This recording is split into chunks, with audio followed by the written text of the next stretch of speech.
everyone. On today's podcast, we're going to talk with Chanté Perryman and Julie Fors about how to find and interview a doula.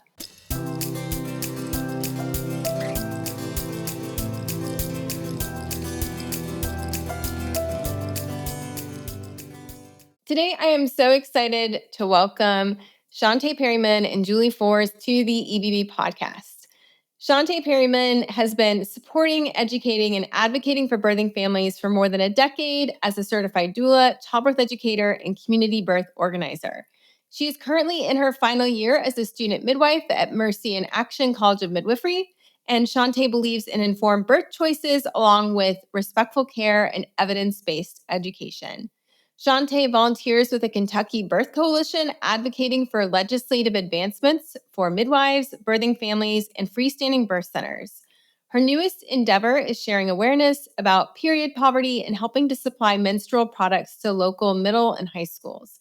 She aspires for a world where birth can happen without politics, persuasions, and propaganda, but instead where consumers are being heard, treated with respect, and valued.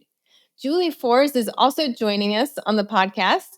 Her education in early childhood and experience as a mother led her to become a doula and childbirth educator as her children left the house for college.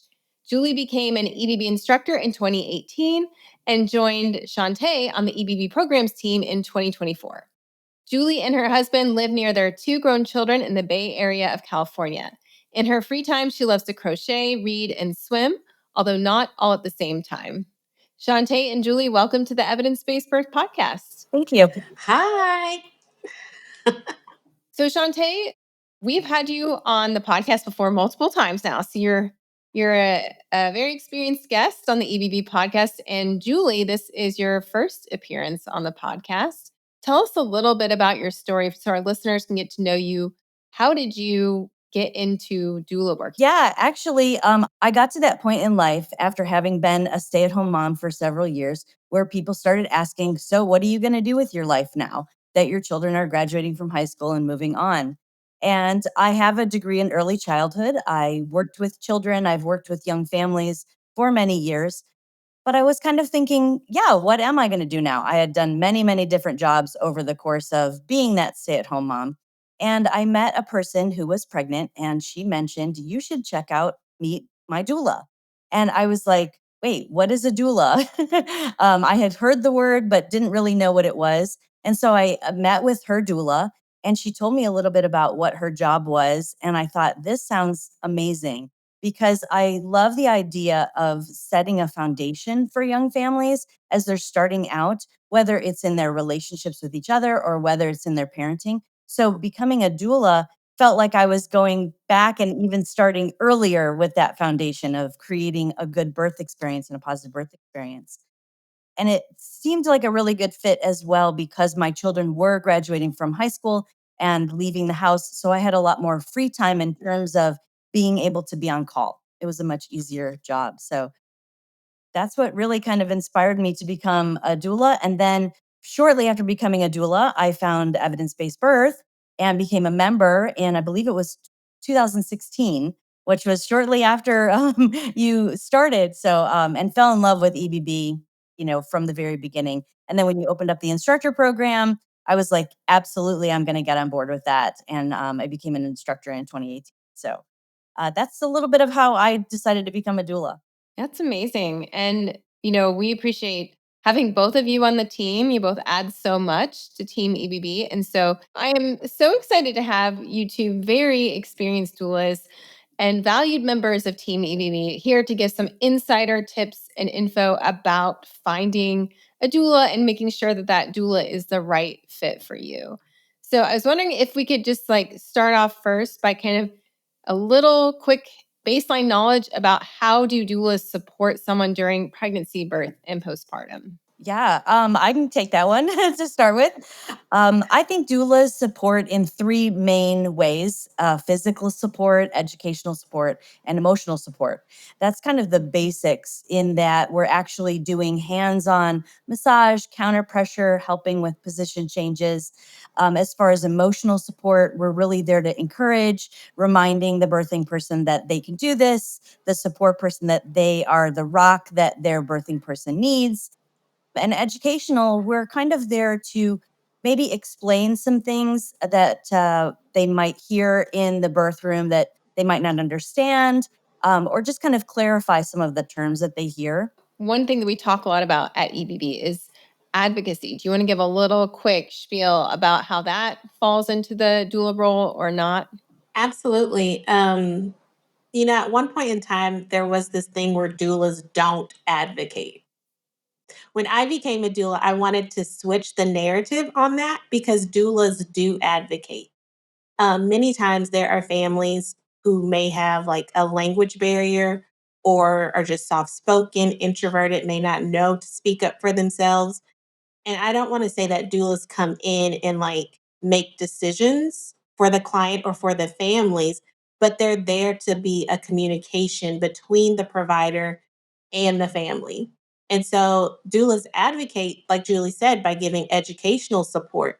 And sometimes, if someone doesn't have a doula, but they might take a childbirth education class from a doula, they're learning language that they can use, whether in their home birth center, hospital setting, that helps them to better advocate for their choices and the decisions that they're making surrounding their pregnancy, birth, and postpartum.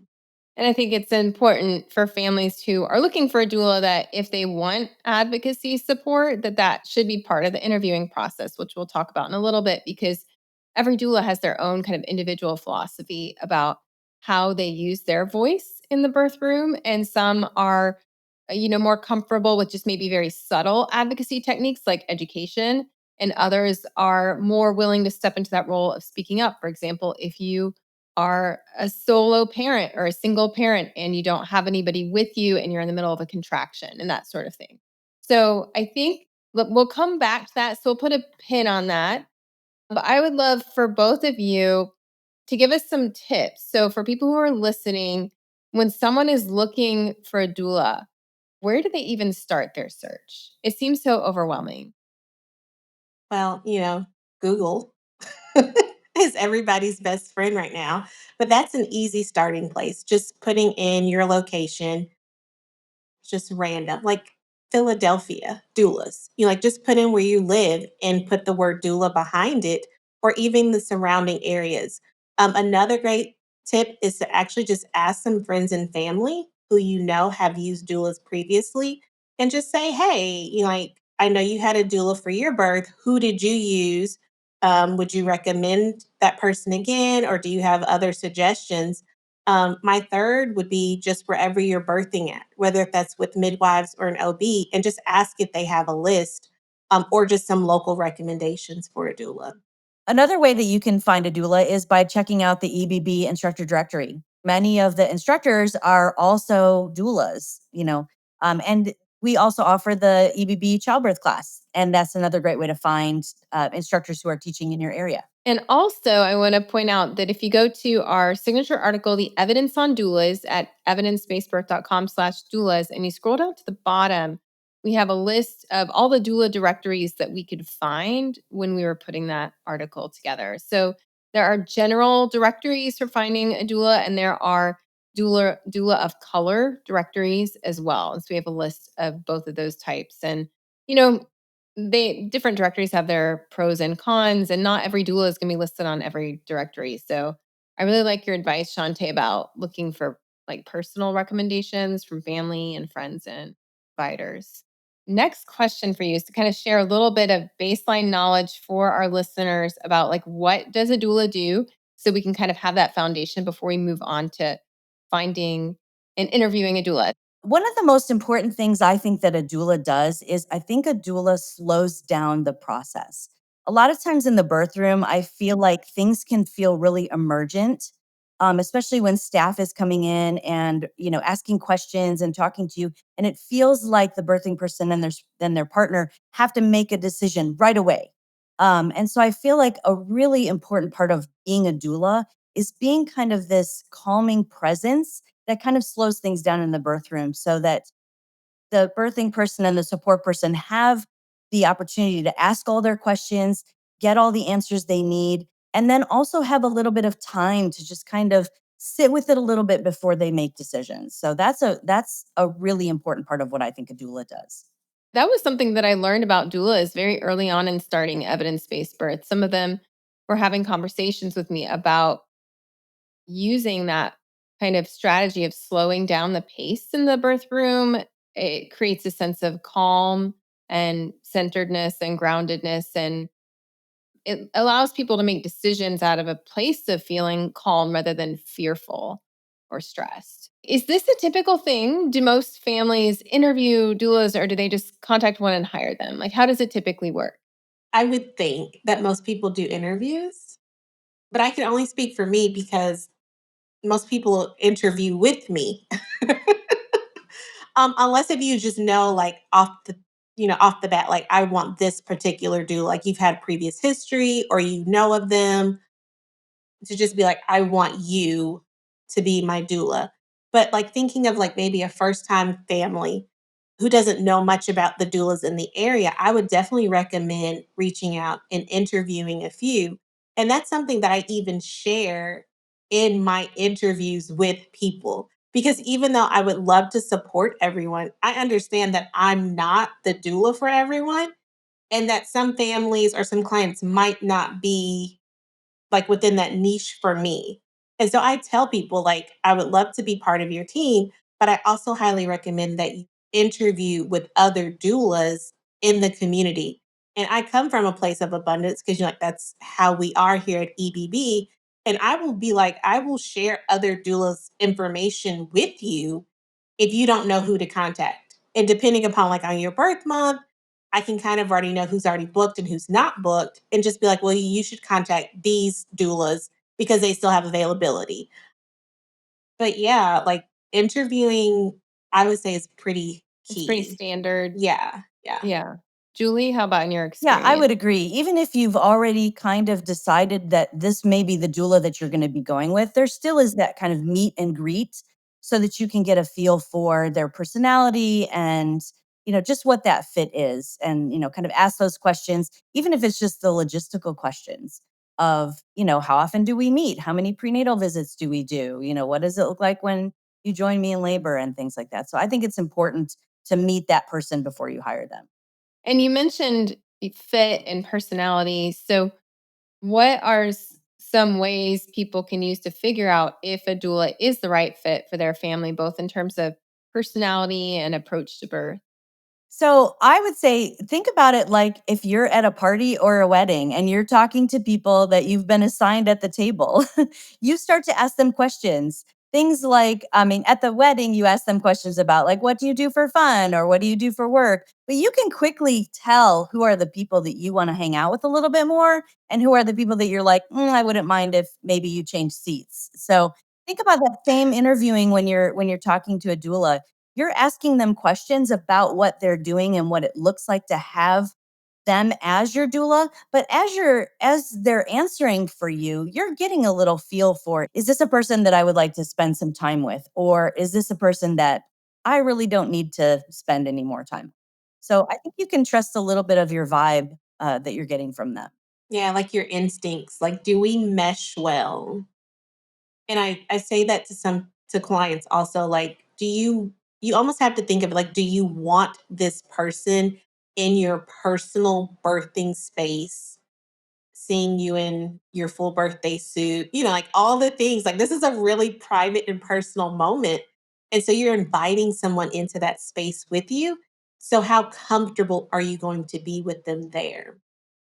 What about your partner? How important is it if you have a partner with you that they feel comfortable with the doula that I you're feel interviewing? like the partner should be extremely comfortable with the doula. So my way of practicing is that I'm supporting both. Like it's a whole, like not just one person. I'm supporting both, and I share that in the interview because sometimes like that's one of those questions. Like, are you replacing my partner? Is the dad or the husband gonna get left out? And I like to say no. I include him or whoever the support person is in this experience because when you look back and think back on your birthing experience, I don't want you to remember me. I want you to remember the person, whether it's your husband, sister, mom, aunt, wife, whoever. I want you to remember them being there in your face, like giving you those oxytocin boosts, giving you those encouraging words, those words of affirmation. And I'm like the person in the background who's coaching them to help you. So I feel like it's the whole aspect. Like we're supporting both people who are in the room. Maybe you could also phrase it in terms of like, red flags that it's not a good fit. Like Julie mentioned, like, I actually don't really want to hang out with this person, because birth can take a long time too, right? So any hints or feelings that they were rubbing you the wrong way, perhaps? Yeah, if you don't feel comfortable with the doula in the interview process, if your partner does not feel comfortable, you're not going to feel comfortable in the birth. That can be a red flag. So just like going on feel, you can also go on the answers to the interview questions that you're getting as to whether those answers make you feel comfortable or not. And that brings me perfectly to my next question for both of you, which is, what are the key questions you recommend families ask when they're interviewing a potential doula? One of the first questions I recommend asking is ask your doula like if they have a style. Like what would they describe their style as? Or ask them if they have an agenda for birth.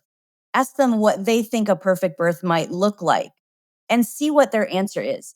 I kind of say if they have an answer of what a perfect birth looks like, that might be a red flag because there is no such thing as a perfect birth and there's no such thing as one right way to give birth for everybody. I tell my students all the time that every birth is a 100% unique experience. And so seeing what their answer for that is can help you determine whether they're there to support you or whether they're there to create a birth experience that they want you to have.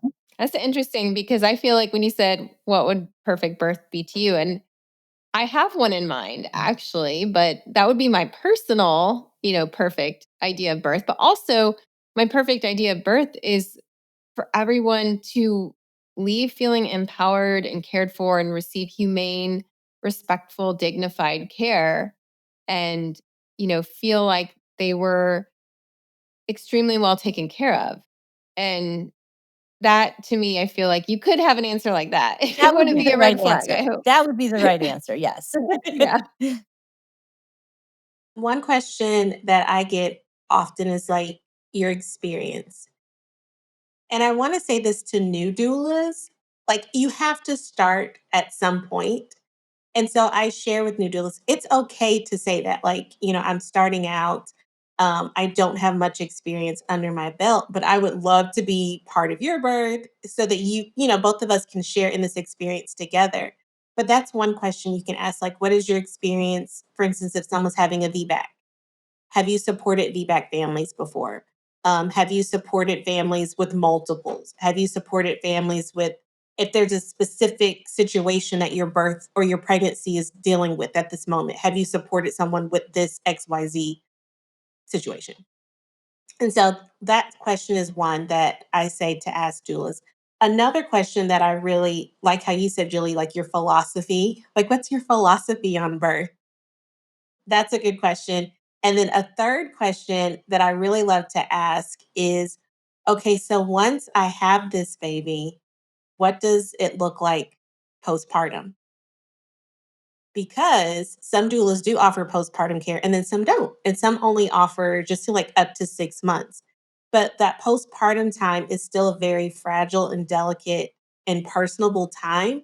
So for someone who's looking for a doula, does like your doula just like we're done and over once this baby is born? Or is your doula still going to provide support for you in the time that you're transitioning into becoming a parent? Okay, so don't underestimate the importance of asking about the postpartum Yeah. support options Yeah. and maybe they will offer postpartum services or can refer you to somebody who does. Yeah. Julie, what else? What other Yeah, questions? I think definitely making sure that your questions are open ended. I like to ask how or what questions and have the doula tell you a story. Some of the questions you're going to ask are going to be logistical. How many times do we meet? How do we communicate? When do I call you when I'm in labor? When do you join us? Those types of logistical questions are important to get out of the way as well. But just like have them tell you a story. What does it look like when you join us? How do you support my partner so they can better support me? Those are great questions that will direct the other questions that you're going to need to ask to kind of get an idea for what it looks like to have this particular person as your doula. I think another way of asking the philosophy question, which both of you were mentioning, is to say something like, what does being a doula mean to you? Like, why did you choose this career? And another question in terms of like teasing out if they're the right fit is you could ask them, what do you do if your perspective on birth differs from your client's perspective? I would also add, we talked a little bit about advocacy. I would add that question as well. Do you consider yourself an advocate? What does it look like for you to advocate for me? In what situation would you advocate for me? So you can kind of get a feel for that, especially if you know a little bit about your birth setting and whether you're going to need a strong advocate in order to get your preferences and your concerns heard. Some birth settings super easy to get that across. Other birth settings can be a little bit more challenging. And if you really need a strong advocate, that'd be a good question to ask them as well too. Rebecca, when you mentioned the difference, I don't want to say that this could be a red flag, but it could be a potential flag. So going in, as Julie says, give an example or a story. But going in, and if the doula says, I only support natural births. But what if this person going in is like, in the back of their mind already like knows that they want an epidural? So like, are you not going to support me because I want pain medication? So in that, like, just I like to do visual, like either Zoom or in person, because you are getting that body language. And so you can see how they're responding in their body. You can hear how they're responding in their tone, and just trust your gut. Like, especially when it comes to differences, like if you kind of have an idea of what you are imagining or wanting your birth to be, but somebody's giving you information and you're kind of like, I don't know. Like, that's a flag. That's a flag. You both have mentioned logistical questions a couple times. There are a couple topics I'm curious about. One of them is backup plans. So, can you talk a little bit about how that might go in an interview? Like a backup doula. Mm-hmm. Oh, Yeah. yeah. So, backup doulas are important because depending upon how many clients a doula takes in a month, like if I take 4 clients in a month, I have run the risk of 2 people being in labor at the same time. And I can't be in 2 places at the same time. So I feel like it's really important to have a backup doula. And in my interview process, I mention that to people. I have a backup doula. You will meet her typically around 36 weeks. If you want her to be involved in the remaining of our prenatal visits, that's fine. So then that way she's included in the care. She knows the plan. She knows what's going on. Whether she has to show up or not, she has all of the information. So backup doulas are super important because, again, a doula can't be in 2 places at once. Yeah, that's definitely an important question to add on your interview list questions that you're asking is what is the backup plan? What happens if you cannot attend my birth for whatever reason, whether it's because you're at another birth or you get sick, or you're, traveling out of town, what does that look like? How on call are you as a doula, for me? So that you can get the logistics and understand exactly what the plan is when you go into labor. And also the plan if you have an extremely long labor. Yes. So, what is the longest labor both of you have been a part of? Mine is 41 hours. I had a 36-hour one recently, but I don't feel like that was the longest. I had an induction that was like 2.5 days, Uh huh. and that was out of state. And I didn't have a backup because I got called out of state. But yeah, so Mm-hmm. 36, So, 48 hours. Yeah. backup doulas can also come into play if you have an Yeah. extremely long labor. Yeah. And Yeah. then you also have to think about like where you live, like geography wise, like weather wise. Like if it's your hurricane season or if it's wintry weather, um, having a backup plan, either if it's a backup doula or like we're just switching to virtual, like I feel like that should be included in the conversation, depending, like I said, where you live, when you're giving birth, all those things. One question I have that I don't know if it's a typical interview question or not, it has to do with inductions. So I think a lot of parents, especially who might be listening to this podcast, hope to avoid an induction. But we all know that around 40% of inductions around the world, sorry, 40% of births around the world are inductions, right? So that can also alter your plans for labor support. So, any questions you would want to ask a doula about that? Yeah, like Julie said, like in the event that I have to have an induction, does this how does our plan change, if at all? Hmm. Asking those types of questions, again, going back to like, have you supported induction births before? If you know where you're going to give birth at with the specific provider, asking questions like, what does an induction look like with this provider at this hospital? You know, I like to be a doula who's upfront with information. So if I know that someone's birthing at a particular location, I'm like, look, 38 weeks, this provider is very known for bait and switch. So you have to be prepared for that and be able to go in with asking further questions about, like, well, why is this necessary? And if it is, that's fine. If it's not, let's have a discussion about this. And so just asking some of those kinds of questions. Yeah, logistically, it can change a little bit. Oftentimes, inductions are longer than spontaneous labors because you're kind of starting from zero. So you're doing some of that prep work those first 10 to 12 hours of the labor. So yeah, asking that, what does that look like if I choose it to have an induction? What does it look like to have your support? Oftentimes, as a doula, when I would support inductions, personally, I would kind of show up in the beginning a little bit as they're getting set up. And then I would leave for a little bit because there's a lot of kind of downtime in that beginning where maybe they don't need my physical support as much at that time. And so we kind of save that more for later and it gives them maybe some time to rest. But I usually am more available via phone during that time so we can answer questions and navigate decisions as they're happening, every couple of hours. Julie, same. Like, I will show up at the beginning, like, let's get situated, let's get the induction started. And we're very clear about this before I show up, like, and then I'm going home, I'm going to sleep. And then once things start picking up, like, once you feel like you need me, you have questions, call me. Don't text me, call me. And then we'll figure out what we're doing from there, whether if I'm coming in or if I'm waiting another hour. But yeah, like, it's just all about keeping the lines of communication open. Hmm. Understanding when and how to contact each other and all that. And imagine some of that you can go over once you've decided officially that you're going to work with this person. Then you can they'll go over their guidelines for communication with you if it wasn't covered in the interview. So both of you have been on the receiving end of a lot of interviews. You've had a lot of people interview you over the years. What are some misconceptions you've encountered about doulas during the interview process, and how do you clear those up?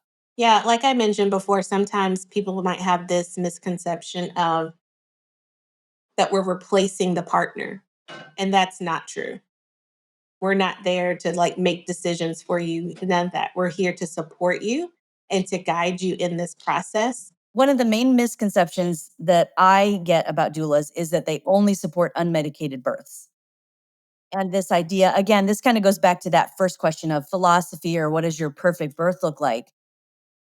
This idea that doulas only want unmedicated home births, that they're kind of in that crunchy field is definitely a misconception. There may be doulas that think that way, but they might not be the doulas for you. And talking about all the different options and choices that you have for your birth, including pain medications, if that's what you want, is a way to kind of dispel that myth and just really be, talking again about like our perfect birth is whatever you want it to be and getting to be heard and listened to and respected. That is the birth experience that I'm looking for. Doesn't matter whether that's medicated, unmedicated, cesarean, vaginal, induction. All of those things can still be that perfect birth if you were listened to, heard, respected, And that's what we're kind of going for. So it doesn't just have to be unmedicated home births. Shantae, any misconceptions do you come across? Yes, that doulas are there to only support one type of birth, and that doulas are only yeah, like doulas are only there for people who have, the income to, have a doula. And that's not true. There are doulas who have nonprofits and who are there to support those who might not have the financial means to get a doula. So I don't want anybody to just think like, oh, well, I don't have any money to pay for a doula. Look into resources. I've also told people before, like when your baby showers are coming up, ask for the funds then. If you don't need all of the big expensive things that people say that a baby need, you can take those funds and turn that into going in towards getting a doula. So I don't want people to think like doula is a luxury item. There you go. It's not. A doula is for anyone. And yeah, I remember when Shantae, when you and I were first kind of getting into this field, there was a marketing push to Yeah. like brand doulas as a luxury item, and I understand where that was coming from, but it did give off this feel that only a certain like socioeconomic class of women could have one. And as you both know, that's not true. So that does lead me to my next question, which was like actually about cost. So you all work with a lot of doulas, both in the EBB instructor program and the pro membership. And you've learned a lot over the years about how factors like insurance coverage are changing the landscape. Can you talk a little bit about what you've seen shift over the last couple of years? Yeah, so we have seen more employers now being able to have doulas provided within the insurance. So yes, we're seeing more employers now offer doula, like having doula support as a benefit within the insurance. And so, depending upon what your insurance covers, if you know that you are pregnant or looking to get pregnant within the next year, that might be either an add on or it might be automatically included in your insurance policy for that coming up year. So, you will just have to ask your human resources department about what's included in your insurance. We've also seen more nonprofit organizations come available. And so, again, that's an option if you don't have the financial means. And then Medicaid and Medi out in California, they're depending upon your state, doula support along with childbirth education is now more readily available for those who qualify for that. Julie, is there anything you're seeing out in California with doula coverage? Yes, just like what Shantae said, Medicaid is now in many states starting to cover doula services. And so doulas are being able to be reimbursed through that process. Doulas do need to go through the process to become qualified to be able to bill Medicaid, but it is happening. So it's expanding the people who are able to access doula services. I know some Mhm. governors as well are talking about mandating it for private insurance as well, so that private insurances will now be required to cover doula services. So it does seem like there's a bit of a shift in seeing that doula services is not a luxury item at all, but it is a resource that benefits not only the birthing person, but it benefits the entire healthcare system, because we know that doulas improve birth outcomes and they lower costs for the healthcare system. So we are definitely seeing some push toward that regulatory change. It seems like that would be one of the things you would want to figure out first before the interview actually is how would I financially cover the cost of a doula? Like, is this something that I can afford the fee? Do they have sliding scale? Does my insurance cover? Does Medicaid cover? And finding that out before maybe you go to the trouble of interviewing someone potentially. What do you think? What I would say is those could also be questions that you ask in the interview. So you can ask during the interview process, are you qualified with Medicaid? Do you accept Medicaid? Do you bill Medicaid? Do you offer a sliding scale? Sometimes you don't get the pricing until you do the interview. Some doulas don't put their pricing on their websites.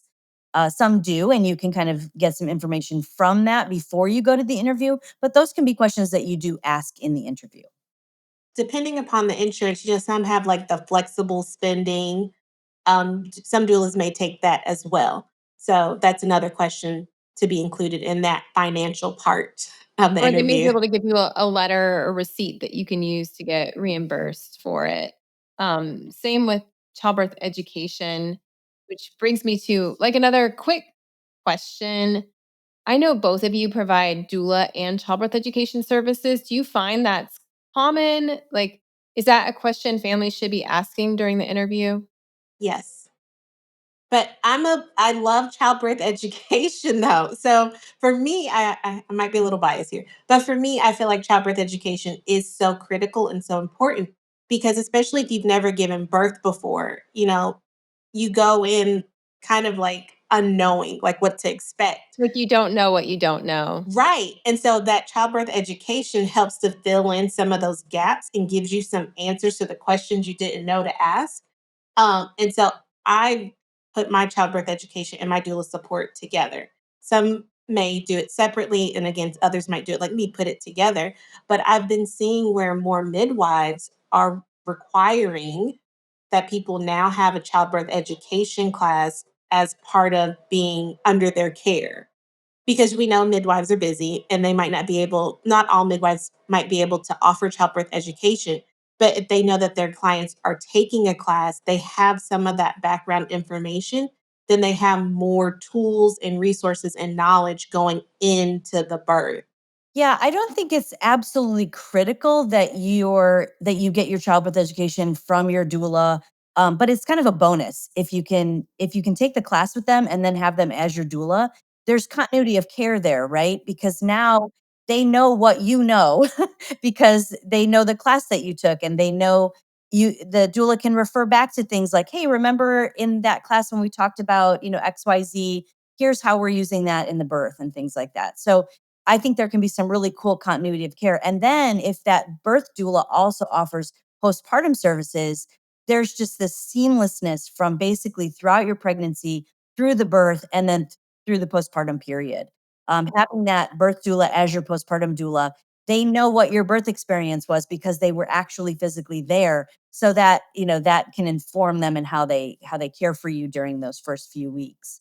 Yeah. So, speaking of postpartum doulas, do you have any tips for finding a postpartum doula? I imagine it's similar in that you want to find someone that you trust and you feel comfortable with because they're going to see you when you're crying, when you're trying to breastfeed your baby. Any tips for finding a postpartum doula? Yeah, same tips as before, Google word of mouth, asking your provider. But if you have a birth doula who does not provide postpartum support, I would definitely ask your birth doula, like, hey, do you have a list of recommendations or some suggestions on how and where to find a postpartum doula? And I like to say that postpartum conversation should really be had during the pregnancy. Like, I know sometimes things happen and, you can't get a postpartum doula till you know that you need a postpartum doula. But if you can find one and do that interview process before the baby is born, that's going to save you so much time and so much headache because now you can be like, I've had my baby, I need support. When can you come? Instead of having the baby and being like, hi, I just had a baby. Are you available? So if you can get a lot of that done in during your pregnancy, that would save you definitely some time on the postpartum side. Yeah, I know a lot of doulas who just do birth work or just do postpartum work. So if your birth doula does not do postpartum, they likely will have some connections to be able to hook you up there. So that's a great place to start. And when you kind of talked a little bit about like baby shower and like what we should be registering for, I think we should be registering for postpartum help. Like all the things, like I tell some of my students, like the only thing your baby needs when you first bring them home is your arms and a safe place to sleep. Like that's really, and some diapers, right? Like that's really all they need in that beginning. They don't need a high chair, so maybe save that, and get that later and register instead for a postpartum doula or register for meal services or house cleaning services, things that can help you in those first few weeks when you really need to recover, rest, and bond with your baby.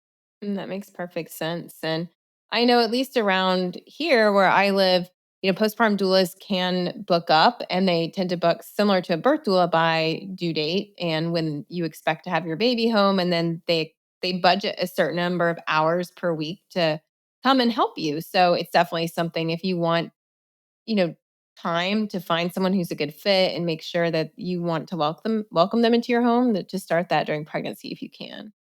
Depending upon your area and where you live, you may have more birth doulas than you do have postpartum doulas.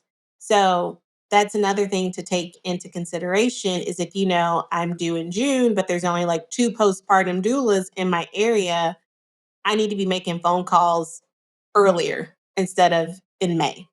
So we've covered a lot of questions and things for parents to think about.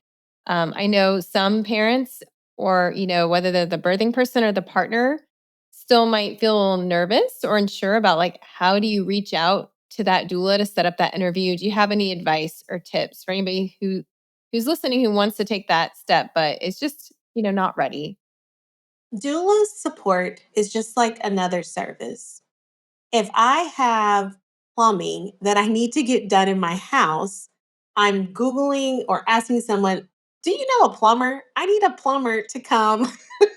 I kind of think of it the same way as doula support. I'm having a baby. I need someone to come and support me. Do you know who can come and support me during this time? So there might be like some nervousness around it, but it's another service in general. It is. It's another service, someone to come and support you during your pregnancy, your labor, birth, and postpartum. And so just take it as that. I'm just making a phone call. I'm just trying to gather information. I don't know anything about doulas. I just heard about a doula and I'm trying to learn more. What information can you provide for me? And just approach it in that manner.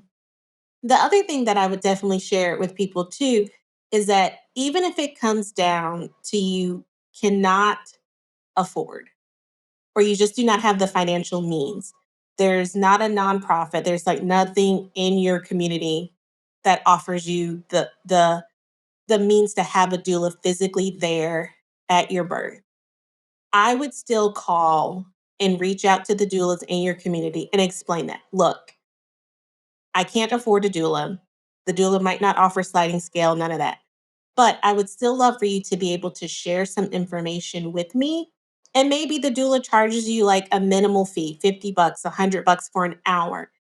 And it's not necessarily a childbirth class, but just doula information. What are the things that you would tell someone on how to support them in their labor and birthing time without having someone physically there? So if you have your support person, partner, husband, like, let's go to this 1 hour consultation and have the doula just share with you different comfort measures or just language on advocacy. Just a little something so that you have those tools available for when you go into your birth. Yeah, and interviewing a doula there's no obligation to that. All you're doing is a meet and greet. So if you're nervous about like I don't know what a doula is or how they're going to fit, or like you said, Shante, a lot of partners feel like they're going to be replaced. You know, meet with that doula, see how that works, and just get a feel for that. Oftentimes I'll tell people like I know birth, but you know your partner, so like we both can support this person in very different ways, and that also there to support you as the support person, because the more supported you are, the better you are at supporting the person who's giving birth. So I say, yeah, just go ahead and schedule the meeting. Oftentimes now, since post COVID, most doulas are doing these virtually, so you don't even necessarily have to go anywhere. You don't really even need to dress up. You just get on a Zoom call and, you spend an hour talking about birth. Most doulas love talking about birth. So they'll just tell you stories about what it looks like. And you can get a real good idea of what it would look like to have a doula just by listening to them talk. That's really helpful, Julie. It's always helpful to remember that. Yeah, doulas love birth, so they will love to talk with you. Don't worry about reaching out. They will be excited to hear from you for sure.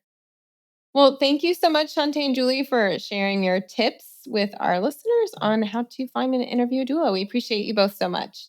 Thank you. Thanks.